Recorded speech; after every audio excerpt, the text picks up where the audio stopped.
الحمد لله رب العالمين. السلام عليكم ورحمة الله تعالى وبركاته. دمان ولالها الصوماليات والسلام يا سود وهذا إن شاء الله. سود وهذا مرلبات يمر كوات يمر سدحات با وحنا الله هي سود وهذا إن شاء الله. وحربا أرين مهم إن شاء الله وجدا إن كهذا إلهي ذنكي. marka hore aan iskiin baro magacii waxaa la yiraahdaa Axmed Nuur Ibrahim Axmed Soomaali bay dadku yaqaaniin. Waxaan idinka soo salaamayaa magaalada Hamburg ee dalka Jarmalka ama caasimadda labaad ee Jarmalka Hamburg oo aan ahay gudoomiyaha jaaliyadda halkaa ka jira insha Allah. Soo dhawaada walaalayaal. Waxaan rabaa arin muhiim ah inaan idin la wadaago hadduu Ilaahay yiraahdo oo aan idin wargeliyo waayahay. soo dhawaada waa bilaabeynaa insha Allah. arrinkan wuxuu quseeyaa dhammaan bulshada Soomaaliyeed ee degan dalka Jarmalka insha Allah. waxaanan codsanaynaa arrinkan markaan soo gudbiyo inaan helno bulshada Soomaaliyeed ee dalka Jarmalka degan taageeradooda oo ay taageeraan insha Allah. waxaan u soo gudbinay waxaana jeclahay inay noqon doonaan wax wanaag ah, wax positive ah, yani oo horumarkeena ku dheehan wadajirka ummadda Soomaaliyeed iyo iscaawintooda, iska warqabkooda iyo maaragtay dhismaha nolosheena maaragtay mustaqbaliyan. soo dhawaada insha Allah. mar koowaad iyo mar labaad iyo mar saddexaadba ilaahay idinkii waanu bilaabanaynaa. idama oranayo maaragtay sheergareeya idama oranayo waxa weeye isxilqaama idinka insha Allah. waxaan rabaa walaalayaal inaan idinkala hadlo waxaa jira barnaamij ama maaragtay shir la doonayo in lagu dhiso dalad ay leedahay ama ay leeyihiin jaalidaha Soomaaliyeed ee dalka Jarmalka degan. daladaasi ayaa qabanqaabadeeda socota iyo sidii maaragtay ay isugu imaan lahaayeen dhammaan madaxda jaalidaha Soomaaliyeed ee dalka Jarmalka ka jira.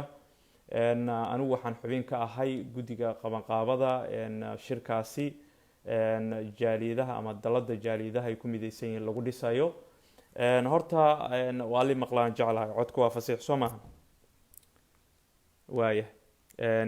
waan sii wadanaa insha Allah inuu fasiix yahay baan jeclahay codka oo la maqlayo.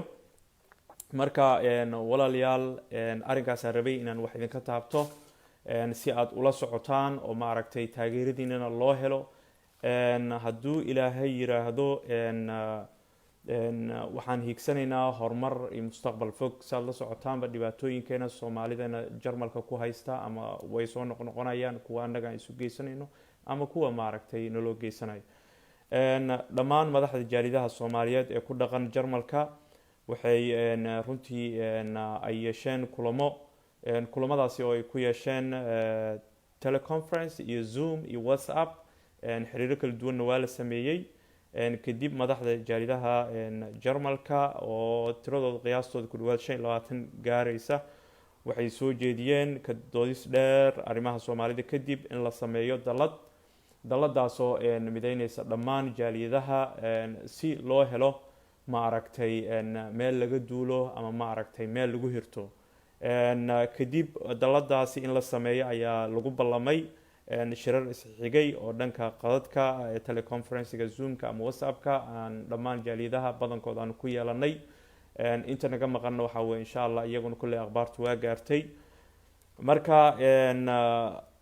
waxa ay ka tashadeen mustaqbalka aayaha Soomaaliyeed maadaama meesha deegaan aanu ku noqonay oo aanu degnay wixii laga yeeli lahaa maaragtay dhibaatooyinka haysta bulshadeena gaar ahaan weliba dhalinyaradeena Soomaaliyeed.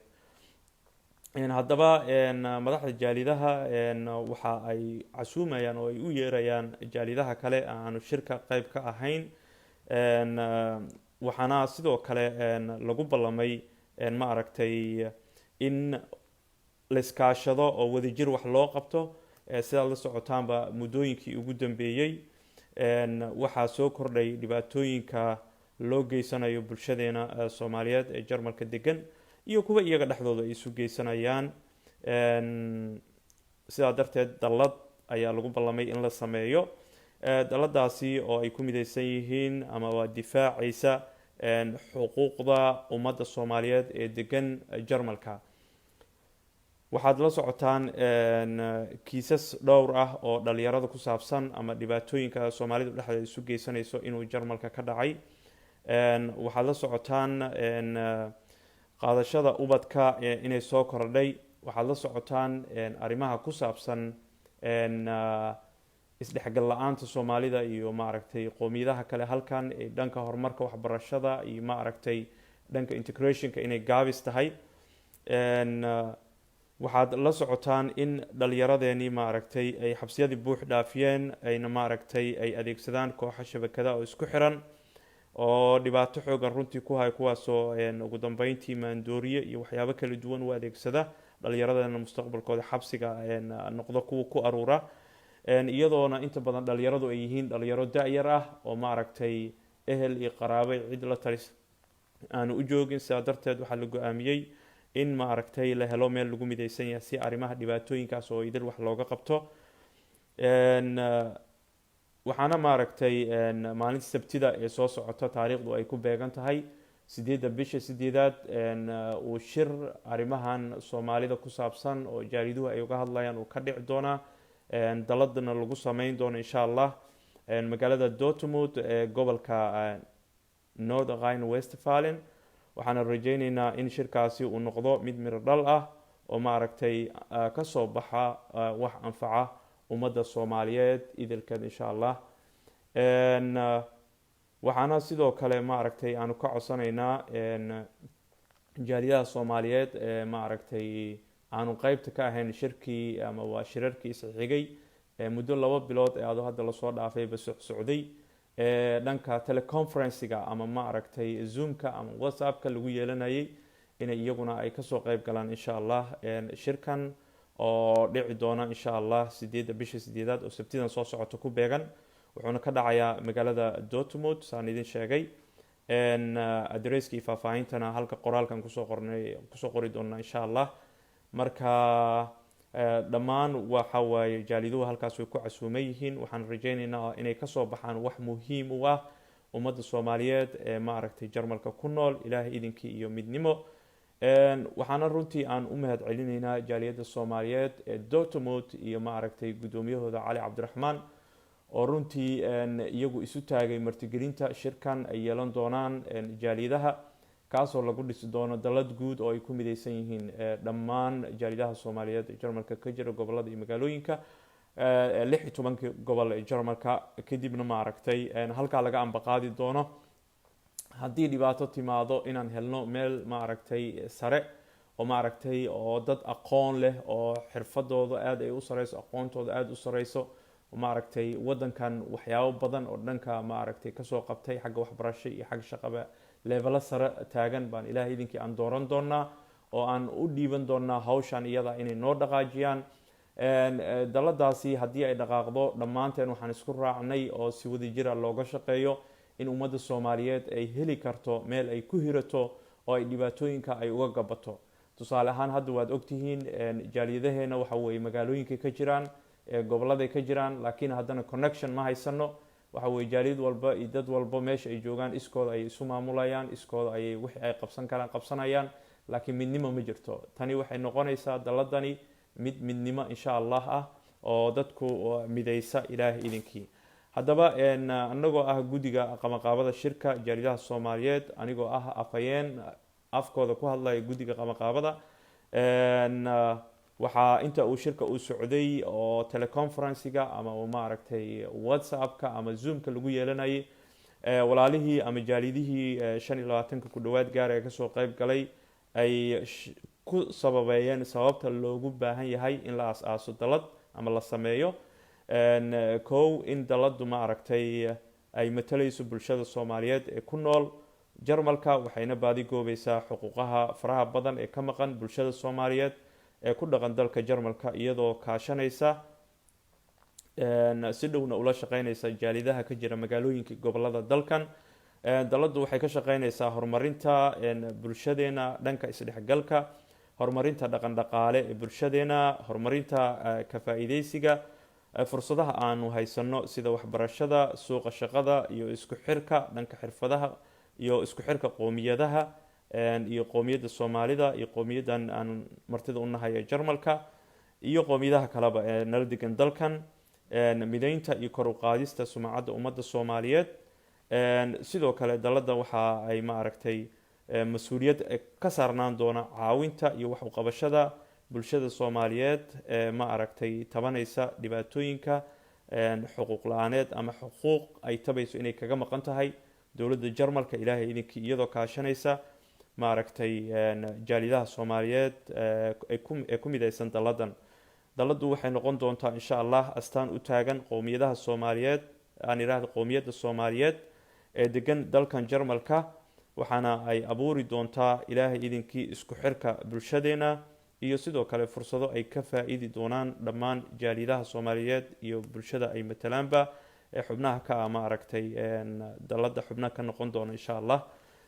marka walaalayaal fursadan runtii waxay noqonaysaa mid aad u weyn oo maaragtay nolosha Soomaalida Jarmalka wax badan ka bedeli doonta ilaahay idinkii. idinkuna walaalayaal waxaa idinka rabaa taageeradiina. dadkeenu waxa way Soomaalidu way iska dhib badan yihiin, haddii wax wanaag lasoo hordhigo ma jeclo wanaag in laga helo, inta badan in ama bay u yeelaan wax la yiraahdo. marka waxa loo baahan yahay inaan ka gudubno wax alla wixii maaragtay wadajirkeena caqabad ku ah. waxa loo baahan yahay inaan ka gudubno wax alla maaragtay wixii horumarkeena caqabad ku ah. waxa loo baahan yahay inaan ka gudubno wax alla wixii maaragtay dhibaato ku ah nolosheena halkan iyo horumarka. walaalayaal saa la socotaan xaqiiqo weeye dhibaatooyinku ay soo badanayaan oo Soomaalideena gudaheeda haddii ay noqon lahay Soomaali iyagu isdila, kuwa dad kala dila, iyadoo sidoo kale muddadii ugu dambeysay ee labada sanadkii tagay 2019 iyo 2020 ay iyaguna sidoo kale ay jireen dhalinyaro xabsiyada maaragtay ku dhex geeriyootay oo la leeyahay iyaga isdilay markii baaristii iyo qaabkii meelihii ay ku geeriyoodeen la tageen ilaa iminka aan ku qanci la'nahay oo aan oran karno runtii dhalinyaradaasi waa la dilay isma dilin, laakiin waxaan codsanaynaa af buux annagu kuma dhahayno waa la dilay, laakiin waxaan codsanaynaa baaris dheeraad insha Allah. marka walaalayaal waxaan codsanaynaa hawshan daladan sidii loo sameyn lahaa in laga wada shaqeeyo oo idinkuna kaalintiina aad ka qaadataan oo aad la shaqeysaan jaalidaha magaalooyinkiina iyo goboladiina ka dhisan, isku xirka ummadana in la ilaaliyo iyo midnimadeena. runtii waxaan nahay qoomiyad ka timid geeska Afrika, waa in dhanka positive-ka mar walba aanu ka shaqeynaa oo maaragtay qoomiyadaha kale aan tusnaa wanaageena iyo horumarkeena, sababtoo ah sida aad ogtihiin Soomaalidu waa dad maskax badan, laakiin markaan wadankan nimid badankeen waxaan u badneen sanado dhowna waa nimid dad iska cusub, dad naga soo horeeyay oo maaragtay wax noo qabtay ama wax noo diyaari ma lahan. dhalinyaradeenaas halka timid baa bilaabay wax walba, marka ilaahay idinkii qalad uu dhacaya. waxaan nahay dad maaragtay dalkooda uu burbursanaa muddo dheer oo aanu soo arag kala dambeyn system maaragtay, laakiin haddana waa hala dadaalo insha Allah oo waa la dadaalaya ilaahay idinkii. waxaan rajaynaynaa inaan kaalmo sare aan ka gaarno sida qoomiyadaha kale ee tartanka ku jira, inaan qayb ka noqono, aan la tartanno oo aan samaysano daladeena oo ayaan ku midaysannahay oo aan u dhiibano dad aqoon-yahano ah oo na matali kara oo xuquuqaheena kasoo dhicin kara baarlamaanka Jarmalka ama xukuumadda Jarmalka ama maaragtay isteedyada ama maamul goboleedyada ka jira Jarmalka insha Allah.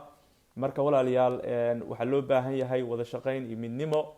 mararka qaar maaragtay waxyaabo kaftan aan gelin ama qosol aan gelin waa jira marka laga hadlayo maaragtay mustaqbal iyo maaragtay plan iyo yani maadaama halkan deegaan aan ku noqonay waa factiga waa xaqiiqada way. marka xaqiiqada yaan la iska indhatiray ilaahay idinkii meeshan deegaan baan ku noqonay aan u dhaqano sidii dad deegaan ah, aanu la shaqeyno jaalidaha ka jira magaalooyinkeena goboladeena, aanu ka tashano horumarkeena mar walbo midnimo inoo ballana insha Allah.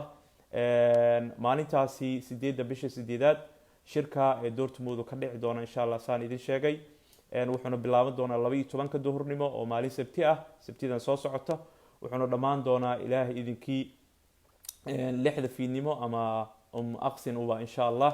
wixii faahfaahin ana maaragtay guddiga maaragtay qabanqaabada shirkan dalada lagu sameynayo baa ilaahay idinkii lagala xiriiri karaa. wixii faahfaahin ah na halkaasaa laga heli karaa insha allah. marka intaasaan rabay inaan idinla wadaago. waa walaalkiin Axmed Nuur Ibraahim oo mar kale idin leh guul, midnimo iyo wadajir baa inoo ballanaya ilaahay idinkii. nin walbo waxa weeye dhankiisa ha ka dadaalo.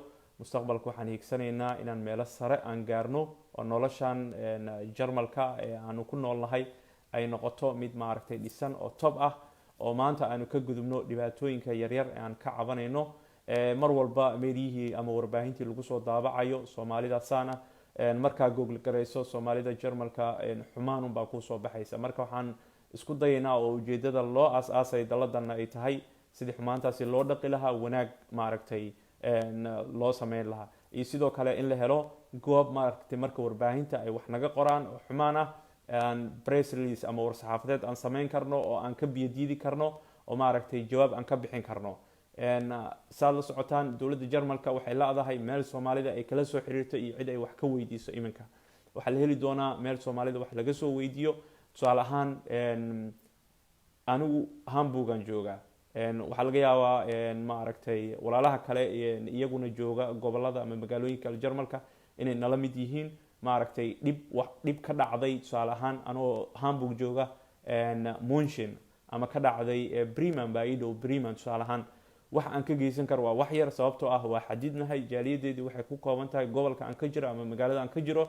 laakiin marka daladii la helo waxaan sameyn karnaa maaragtay midnimo iyo maaragtay in maaragtay wax walbo nagu dhaco halkaas iyada ah maaragtay daladaas ay noo doodo, ay xuquuqdii raadiso oo maaragtay xafiis walba ay gasho ilaa iyo maaragtay ummaddeena ay noqonayaan kuwa maaragtay xuquuqaha ka maqan ay helaan insha allah. saa la socotaan walaalayaal, waa xaqiiqo layskama indhitiri karo. dhawaanahan waxaa soo badanaya arinta familka ku saabsan. qoysas maaragtay waxaa jira oo maaragtay waalidiin ah oo ubadkii laga qaatay baa jira. waxaa jira dhibaatada dhanka annaga dhexdeena na haysata oo maaragtay Soomaali ahaan oo aan wax badan garaawshiya ah iyo maaragtay tusaale aanu sameynin, inagoo sidoo kale ay yar tahay la talinta bulshadeena, gaar ahaan dhalinyaradeena. sababtoo asaa la socotaan dhalinyaradu waa dhalinyaro waxaa la yidhi yani geedka 20 jir uga boodo wax saas waa maamahadii waa ii goysay. marka walaalayaal aan dhalinyarada u caqli celino. waa ogtihiin xabsiyada hadda waxaa ku jira u badan waa dhalinyaro. meel walba, magaalo walba, gobol walba la tago qof Soomaali oo xabsi ku jira laga helaya. marka taa iyada inaan ka gudubnaa rabnaa, in maaragtay damaaciga ubadkeena iyo maaragtay qaadashada hadda socota. kiiskii ugu dambeeyay Bremen ka dhacay waan jeclahay in waxyaabaha oo kale iyana maaragtay dalada ay ka shaqeyso. dadkii oo dad nugul ah, luuqadii aanu garanayn oo aanu isdifaaci karin baa la helay. laakiin dalad u dooda marka la helo runtii way adkaanaysaa damaaciga noocaas ah. marka guul iyo midnimo baan idin rajeynaya. raalli ahaada, waa idinku dheereeyay. marka shirkaasi baan ilaahay idinkii sabtida soo socota oo 8 bisha 8 ah Dortmund ka dhici doona. ujeedadan waxay ahayd iclaam inaan sii sameeyo ama aan idin sii ogeysiiyo in shirkaas uu dhici doono maaragtay, si aydan hadhowdii marka anagoo shirki dhex fadhino aanan idin soo oran shir noocaasaan dhex fidhinaa oo aad la socotaan. marka waa information sharing wax la yiraahdo. waxaan idinla wadaagayno kheyr iyo guul iyo midnimo idin rajeynaya insha allah. habeen wanaagsan dhammaan, caafimaad insha allah, sidaa iyo nabadgelyo. asalaamu calaykum waraxmatullaahi wabarakaatu.